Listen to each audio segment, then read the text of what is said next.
Tu peux avoir raison, tu peux être compétent, tu peux même maîtriser parfaitement ton sujet. Et malgré tout, certaines personnes sentent que tu n'es pas totalement sûr de ta position. Elles ne savent pas toujours expliquer pourquoi. Elles ne peuvent pas pointer une erreur précise. Mais quelque chose les retient. Un doute diffus, une hésitation qu'elles perçoivent sans la formuler. Ce doute n'apparaît pas à cause de ce que tu dis. Il apparaît souvent avant même que tu aies terminé ta première phrase, avant l'argument, avant la logique, avant les faits. Il naît dans cet espace très court où ton corps, ton rythme et ton ton parlent à ta place. Les êtres humains sont extrêmement sensibles aux micro-signaux, bien plus qu'ils ne le pensent. Ils captent la moindre variation dans l'intonation, la vitesse de la parole, la manière dont une phrase commence ou se termine. Et ces signaux sont interprétés immédiatement, sans réflexion consciente. C'est pour cela qu'une personne peut sembler incertaine alors qu'elle dit exactement la même chose qu'une autre, plus posée. Les mots sont identiques, le contenu est le même, mais l'effet est radicalement différent. Parce que le message principal n'est pas porté par les mots, il est porté par l'état intérieur. Observe ce qui se passe quand quelqu'un commence une phrase par des hésitations. En fait, disons que, peut-être que, ces mots ne servent pas à préciser, ils servent à préparer le terrain, à amortir une position, à laisser une porte de sortie. Et cette porte est immédiatement perçue. Il en va de même pour les pauses mal placées. Une pause avant de parler peut renforcer une position. Une pause au milieu d'une phrase peut la fragiliser. Le cerveau de l'autre ne l'analyse pas consciemment. Il le ressent. Il capte une rupture, une micro-fissure.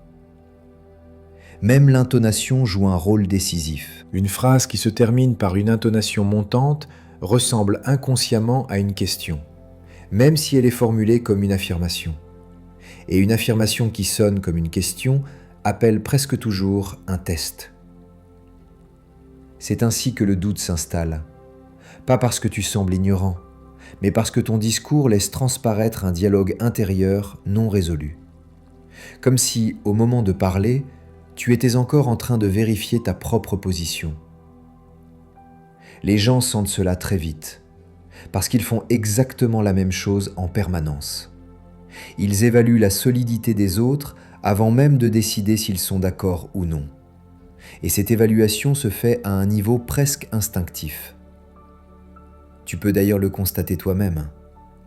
Quand quelqu'un te parle avec trop de précautions, trop de détours, trop de nuances inutiles, tu ressens quelque chose.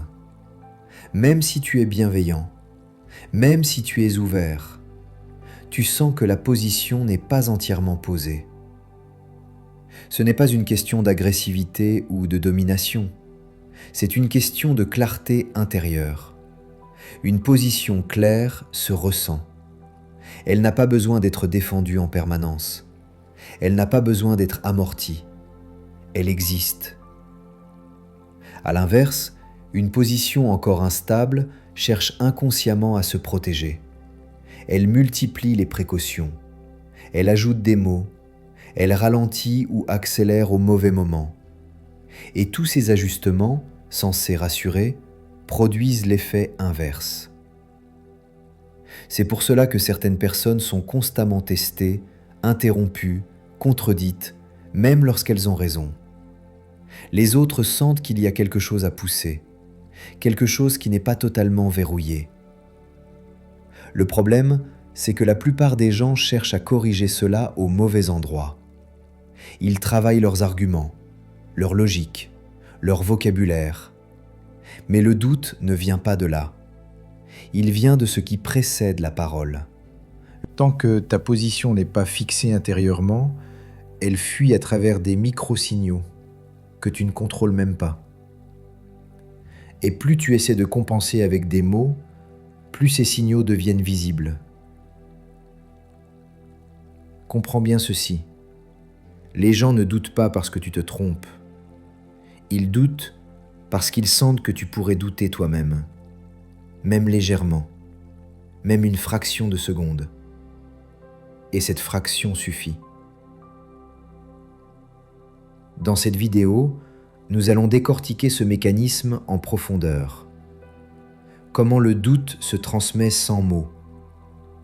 Pourquoi certaines pauses affaiblissent alors que d'autres renforcent.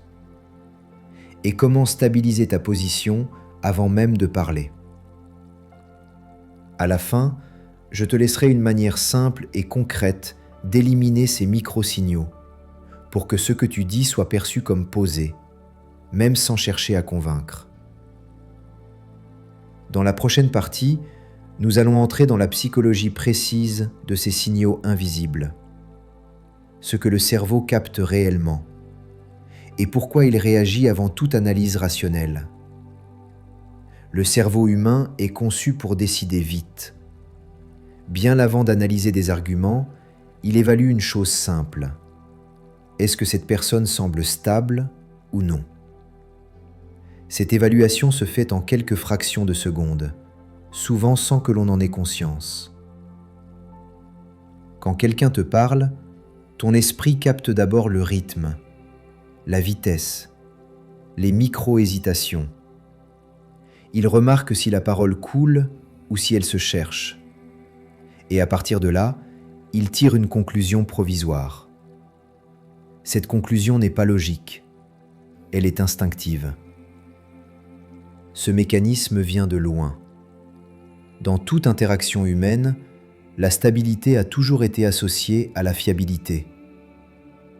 Une personne qui hésite trop, qui ajuste constamment son discours, qui semble encore en train de réfléchir pendant qu'elle parle, envoie un signal d'incertitude, même si son raisonnement est juste. Le problème, c'est que ce signal est extrêmement difficile à masquer. Tu peux contrôler tes mots, tu peux préparer tes phrases, mais si ton état intérieur n'est pas clair, il se manifeste ailleurs, dans la respiration, dans la posture, dans l'intonation. Par exemple, lorsque tu parles trop vite au début d'une phrase, tu montres que tu veux éviter une interruption, comme si tu avais peur de perdre l'espace. À l'inverse, une entrée lente et posée montre que tu n'es pas pressé. Et cette absence de précipitation est immédiatement perçue comme une forme de contrôle. Les pauses jouent aussi un rôle central. Une pause placée avant une réponse donne l'impression que tu choisis tes mots. Une pause placée au mauvais endroit donne l'impression que tu les cherches. Et cette différence, même subtile, est ressentie par l'autre. Il en va de même pour les mots inutiles, les introductions longues, les précautions excessives. Elles donnent l'impression que tu construis ta position au fur et à mesure, comme si elle n'était pas encore prête. Et une position qui n'est pas prête invite naturellement au doute. Le plus intéressant, c'est que ces signaux agissent même quand l'autre ne veut pas douter, même dans un contexte bienveillant, même face à quelqu'un qui cherche à comprendre. Le cerveau ne se demande pas s'il doit douter, il réagit au signal. C'est pour cela que certaines personnes, pourtant très compétentes, sont régulièrement interrompues. Les autres sentent qu'il y a une ouverture, une possibilité d'intervenir, une faiblesse dans le rythme. À l'inverse, quand quelqu'un parle lentement, avec peu de mots, sans ajuster constamment son discours, il crée une impression de finalité. Ses phrases semblent terminées, même si elles sont simples. Et cette impression réduit immédiatement le besoin de tester. Le doute ne se transmet donc pas par le contenu, mais par la forme, par la manière dont la position est portée. Une position stable est perçue comme déjà décidée. Une position instable est perçue comme encore négociable. C'est ici que beaucoup se trompent. Ils pensent que pour paraître sûr, il faut être plus affirmatif, plus convaincant, plus expressif. En réalité, il faut surtout éliminer les signes de négociation intérieure. Tant que tu sembles encore en train de discuter avec toi-même pendant que tu parles, les autres sentent qu'ils peuvent entrer dans cette discussion. Et dès qu'ils entrent, le doute s'installe. Cela explique pourquoi certaines personnes très calmes inspirent confiance sans jamais élever la voix. Elles ne cherchent pas à imposer. Elles n'ont rien à défendre. Leur position est déjà fixée avant même qu'elles ouvrent la bouche. Dans la prochaine partie, nous allons voir comment ce doute s'échappe concrètement à travers des habitudes très précises. Des mots, des intonations, des réflexes qui semblent anodins, mais qui trahissent une position encore instable. Et surtout, comment les reconnaître chez toi avant qu'ils ne produisent leur effet. Le doute ne s'exprime pas toujours par de grandes hésitations. Il fuit souvent par des détails minuscules, presque invisibles pour celui qui parle, mais immédiatement perceptibles pour celui qui écoute. Ce sont ces détails qui font basculer une position, même quand elle est juste. L'un des signaux les plus courants est l'usage de mots qui n'ajoutent aucune information réelle. Des mots qui servent uniquement à préparer, à amortir, à laisser une issue. En fait, disons que, un peu, peut-être. Pris séparément, ils semblent anodins. Ensemble, ils dessinent une position qui n'ose pas se poser pleinement. Ces mots indiquent que tu n'assumes pas totalement le point que tu vas exprimer. Pas forcément parce que tu doutes de son exactitude, mais parce que tu doutes de la réaction qu'il pourrait provoquer. Et cette anticipation est immédiatement ressentie. Un autre signal très puissant est l'intonation montante en fin de phrase. Une phrase qui se termine comme une question, même si elle est grammaticalement affirmative, envoie un message clair, validation recherchée. L'autre l'entend avant même de comprendre le sens de la phrase. Il y a aussi la précision excessive, trop de détails, trop de contexte, trop de justifications préventives. Cette accumulation ne renforce pas la crédibilité. Elle donne l'impression que la position n'est pas encore stabilisée, comme si tu essayais de la solidifier en parlant. Le rythme joue également un rôle clé. Parler trop vite au début, puis ralentir brusquement, ou inversement. Ces variations traduisent une hésitation intérieure, une tentative d'ajustement en temps réel. Et chaque ajustement est perçu comme une fragilité. Même les silences peuvent trahir le doute. Un silence placé avant de parler peut être perçu comme une maîtrise.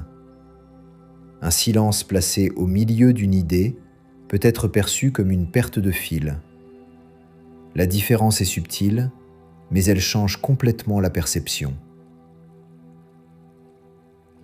Ce qui rend ces signaux si difficiles à contrôler, c'est qu'ils ne sont pas volontaires. Ils ne sont pas choisis. Ils émergent quand la position intérieure n'est pas totalement claire. Et tant que cette clarté n'est pas là, aucun travail sur la forme ne suffit.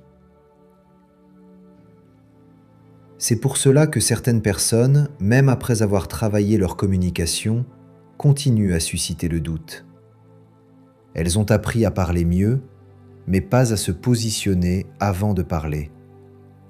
Elles corrigent l'extérieur sans stabiliser l'intérieur. Il faut comprendre une chose essentielle. Le doute ne se cache pas dans une erreur précise. Il se diffuse. Il imprègne le discours. Il se manifeste dans la manière de commencer, de continuer, de terminer une phrase. Quand ta position est réellement fixée, ces signaux disparaissent presque d'eux-mêmes. Tu n'as pas besoin de penser à ton intonation. Tu n'as pas besoin de surveiller chaque mot. Le discours devient plus simple, plus lent, plus direct. À l'inverse, quand la position est encore flottante, le corps tente de compenser. Il ajoute, il ajuste, il corrige. Et chaque correction attire l'attention. C'est pour cela que le travail ne doit pas commencer par les mots. Il doit commencer avant. à l'endroit précis où tu décides intérieurement ce que tu es en train de poser. Tant que cette décision n'est pas claire, le doute trouvera toujours un chemin. Dans la prochaine partie, nous allons justement voir comment stabiliser cette position avant même que la parole ne commence. Une pratique simple, discrète, qui agit en amont et empêche ces micro-signaux d'apparaître. Pas pour paraître confiant, mais pour l'être suffisamment pour ne plus être testé. Le point décisif n'est donc pas ce que tu dis, mais ce qui se passe juste avant que tu parles. C'est là que tout se joue. Si ta position est encore en mouvement à cet instant, elle se trahit. Si elle est fixée, elle se transmet naturellement. La plupart des gens essaient de corriger leurs micro-signaux après coup. Ils font attention à leur voix, à leurs mots, à leur posture. Mais ces ajustements arrivent trop tard. Le cerveau de l'autre a déjà capté l'essentiel. Ce qu'il faut stabiliser, ce n'est pas la parole, c'est la décision intérieure. Avant de parler, prends un court instant. 1 ou 2 secondes suffisent. Pas pour réfléchir davantage, mais pour fermer la discussion intérieure. Formule ta position comme quelque chose de déjà décidé, pas comme une hypothèse, pas comme une possibilité, simplement comme un fait que tu poses, même si ce fait est nuancé, même s'il est provisoire. À cet instant précis, il doit être terminé. Ensuite, ne commence pas à parler immédiatement. Laisse passer un bref silence naturel.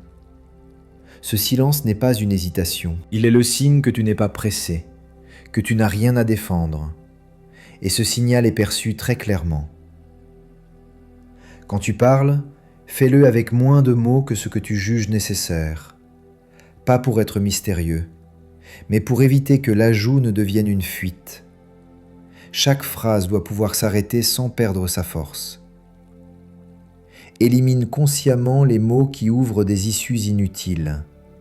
Pas pour être rigide, mais pour éviter de négocier ta position pendant que tu l'exprimes. Une position qui se négocie elle-même ne peut pas être perçue comme stable.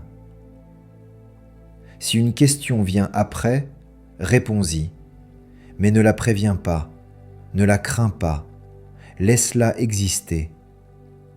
La stabilité ne consiste pas à empêcher le doute, mais à ne pas être affecté par sa possibilité. Au début, cette pratique peut sembler inconfortable. Tu peux avoir l'impression d'être plus sec, plus lent.